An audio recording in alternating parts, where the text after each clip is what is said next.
If you've ever felt awkward sending DMs on LinkedIn, you're certainly not alone. I've sent over 30,000 DMs, and in this video, I'm going to break down the 5-step process of how you can send DMs, have conversations with your market without feeling awkward and salesy. So let's dive into it. I'm in Cabo at the moment, as you can see, so there's a lovely background behind me. So here's what I find happens on LinkedIn. Either most people get a lot of DMs sent to them that are really pitchy and salesy. It talks all about the other person, nothing about you. They feel irrelevant, and the last thing that we want to do is show up in someone else's inbox like that. So what do? We avoid it altogether. And so in this video, I want to help you and support you, because we know that the more conversations you can have with your market, the more conversions and the more clients you're actually going to be able to work with. So this is not about spamming everyone. This is not about coming across as a generic AI robot. This is actually about driving more human conversations and relationships through the platform. So let's break down exactly how you can start to do this. So the big picture goal here is we're not jumping into someone's inbox, trying to sell them on the first message. That is a big no-no. That is mistake number one that I see so many people making on LinkedIn. So LinkedIn is a social platform. It is a professional networking platform. And you wouldn't go up to someone in an offline networking event, someone that you've met for the very first time, and when they say, "Hi, my name's John," you wouldn't reply with, "Hi, my name's Sarah. I'm a graphic designer, and here are all my packages and here are all my rates. Which one suits you? Do you want to get on a call?" Like, it just feels weird and icky. So why would you do that on LinkedIn as well? The nice thing is that so many people get it wrong, and when you get it right, you instantly stand out. So rather than being, "I don't want to be that person and I don't want to be salesy," it's how salesy do you need to be in order to get the result you're after in terms of clients and conversions, but where on that spectrum is the line for you, okay? Because we definitely don't want to show up and pitch someone on the first message and give them a pitch slap, because then that puts you in that bucket. But there is a spectrum, and there is a way that you can do this that actually brings in high quality leads every single week and premium clients through the platform. So let's dive in. There's 5 key steps that you want to be thinking about. Step number 1 is we want to actually create connection, but with context. So too many people just go out there and blindly send messages or blindly try and connect with people on LinkedIn. The key is context. Okay, so if you have met someone at an event, or if you have seen someone's content that you really like, maybe you've seen a post that they did or an article that they wrote, reference that when you first go to connect with them. The more specific you can be, the more you're going to stand out, and the higher your chances are of actually connecting with that person on that first message. So we want to make this first message all about them, nothing about us. And that's what's going to really help you to get cut through in your messages. And a really key thing, if you are someone that has in your title that you are selling a product or service to the market you're trying to reach out to, then it's always nice to give a little bit of a caveat around, like, "Hey, I'm just here to connect," or "Hey, I'm just here to get to know you a little bit more. Don't worry, there's not, some big pitch coming." Because what that does is it starts to lower buyers' skepticism, and it increases your chance that they're actually going to accept your connection and accept your first message or respond to your first message, which is the first goal. Number 2 is something that not many people do on LinkedIn, or if they do it not very well. And so what we want to do is show up in a very, very different way, because most people on the platform, if you've been on LinkedIn for any period of time, you've probably had the experience of connecting with someone, and then the first message you receive is just some big, giant, long pitch message. And so we don't want to do that, and we don't want to get put in the category of people that do that either. So the best way that we can actually avoid that is the second message that you send is a thank you message. And it's more around the appreciation of having them as a part of your network. Or it might be thanking them for an insight or something that you've learned from them, from what they share on the platform. So rather than going in with a second message and saying, "Great that we're connected and here's all the things that I do," it still feels too soon for the other person. And so all we're trying to do is build trust at this point. All right, we've just accepted each other. We've just getting to know each other. It's like we've got to go on a few dates first before we decide to get married or not, okay? I know that if I had have married the person that I went on a first date with many, many years ago and just decided off that first date, never would have worked out.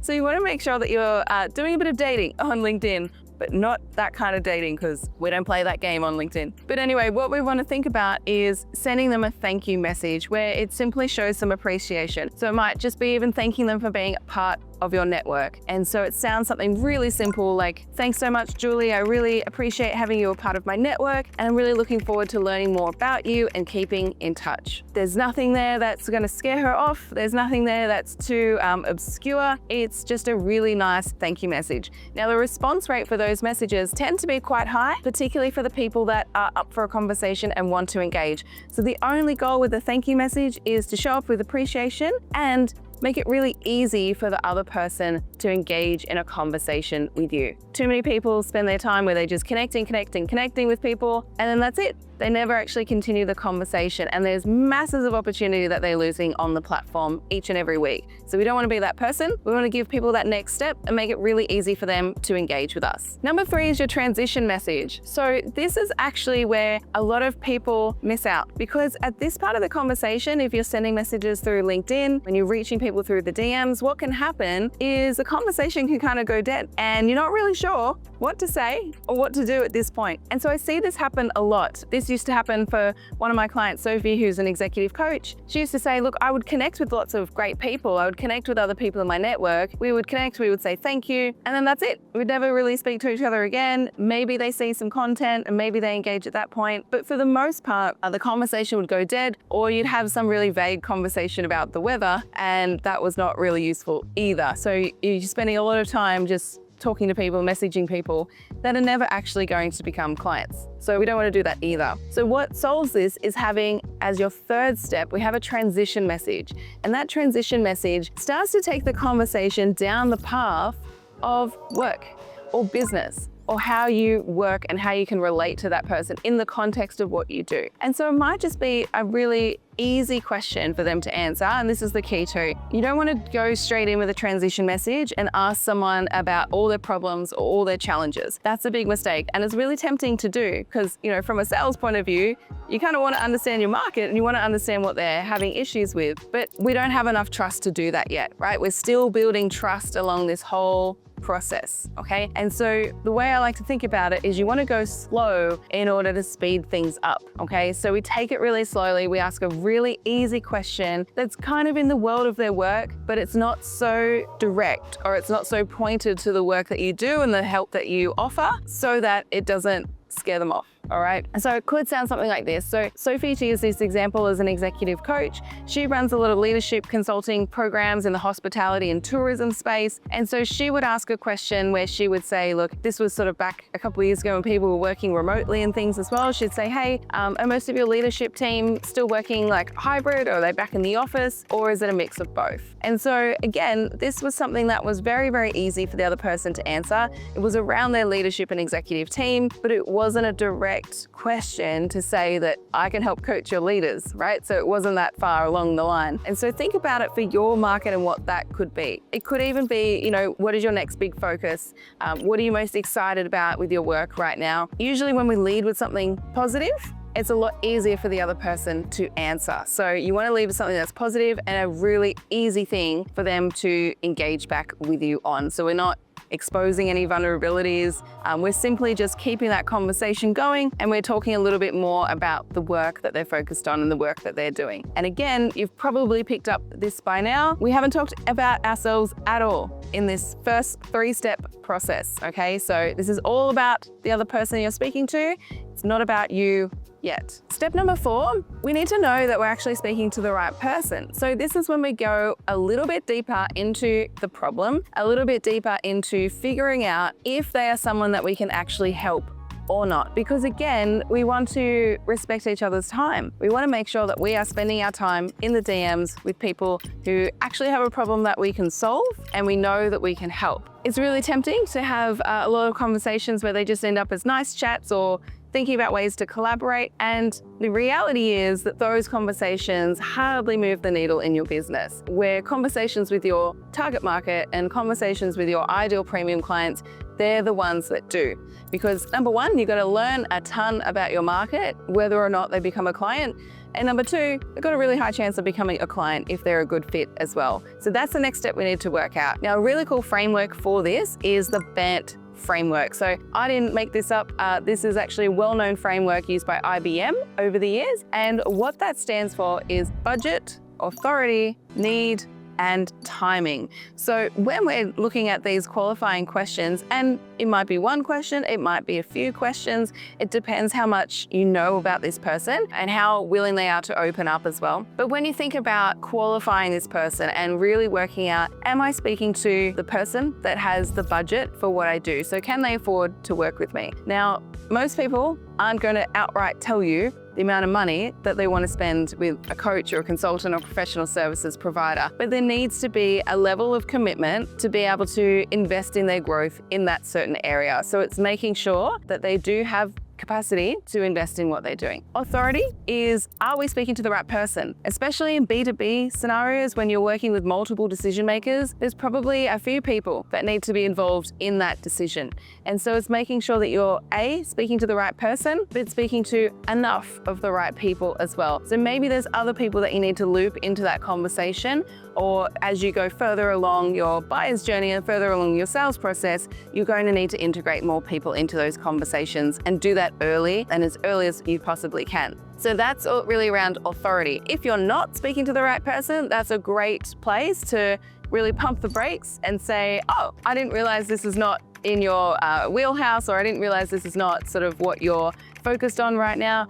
Who would be the right person for me to speak to, okay? And then naturally they might refer you to the right person as well. Side note, there's a ton that you can do with Sales Navigator to make sure you are actually speaking to the right person, but that's a whole other video for another day. So once we've got the authority, then we can move on to the need. Is there actually a problem here that we can solve? Because there are a ton of problems out there that people can be having, a ton of challenges, but they might not be the right problems that we want to fix or we want to solve. And so it's really important that we work out, okay, is this someone that I know I can get results for and I can get great outcomes for? Do they fit with a lot of the results and outcomes I've been able to achieve either for myself or for others? If that's a yes, then that's great. If that's a no, then you might want to ask a few more questions just to either dig a little bit deeper and find out if that's the case or not. So we want to make sure that there is actually a need to solve this problem. Sometimes people have problems that are just kind of nice to haves and they'll do it eventually. So in these messages, we especially want to focus on the people that have a direct need for your services right now. And that leads me to the last part of the framework, which is timing. So most people will have an idea of when they want to solve this problem.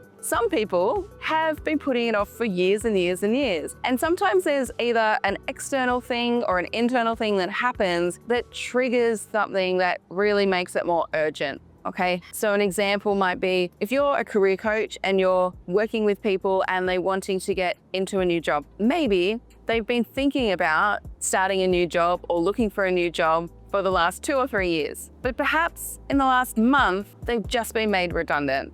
And so it becomes really, really urgent for them to now move into that opportunity. Whereas 2 or 3 years ago, they were probably just comfortable. It was like a nice to have, but right now, they definitely would need your help. Okay, so it's really looking at, in your market right now, there's going to be 10% of people, even less sometimes, that are ready to go right now, where they have all of the things above. They've got the budget, the authority, the need, and it's a right now thing. There's going to be a whole mix of people in there that you speak to that it's not a right now thing, but it's maybe in a couple of months, or it's maybe in 6 months, or it's maybe in 12 months. And so this is how we build our short-term opportunities, but we also build our long-term pipeline for your business as well. So this is how you can create so much demand for your business that if you do this consistently for a while, you'll end up in a position where they will start reaching back out to you and you'll have so many people to speak to that you also have capacity issues now, and you can start to create a wait list for your clients as well. So we want to generate a lot of demand, not just for our services right now, but also for our services over the long term. So a really easy way that you can ask this question when you're in the DMs is you can say, hey, great, thank you so much for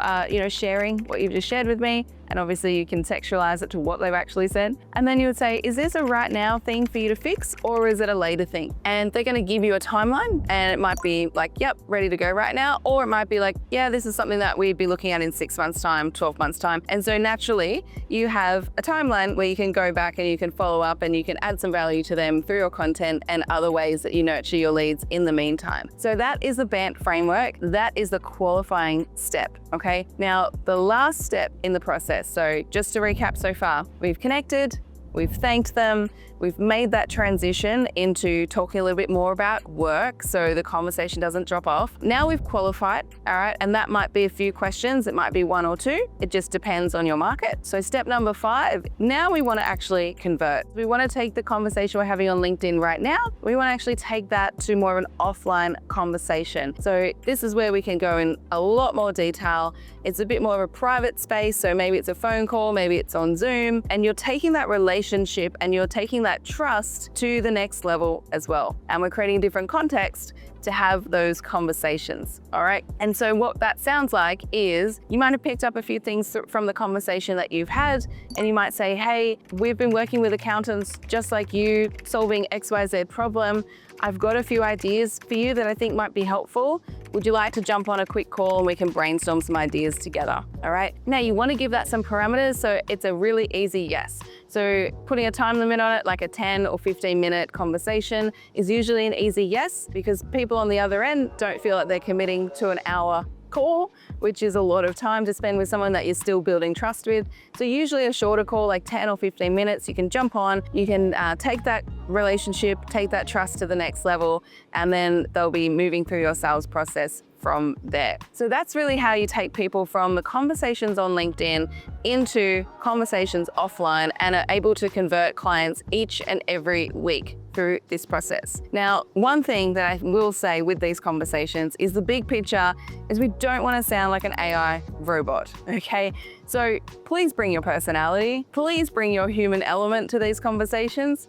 If someone asks you a question, don't just respond back with another question. Like, acknowledge what they've said and, maybe just share a couple of little insights or little things along the way. And what I call that is sort of the filler in between the questions. So it's not just question, question, question, question, question, or question, answer, question, answer. We have a question, we have some acknowledgement and, some little bit of small talk around what they've said. And then we naturally move the conversation forward as well. That is something that AI can't replicate. That is something that helps you to really stand out in your market, and it will help you show up in the DMs, make you more comfortable to start speaking to your market and having these conversations, because it is super, super important that you do that if you want to convert premium clients from LinkedIn. So I hope you found this useful. Make sure to follow me for more, and we'll be diving into more LinkedIn and business strategies with you soon. I'm off for breakfast now in Cabo. Gonna meet my family down at the breakfast spot, and I will talk to you all later.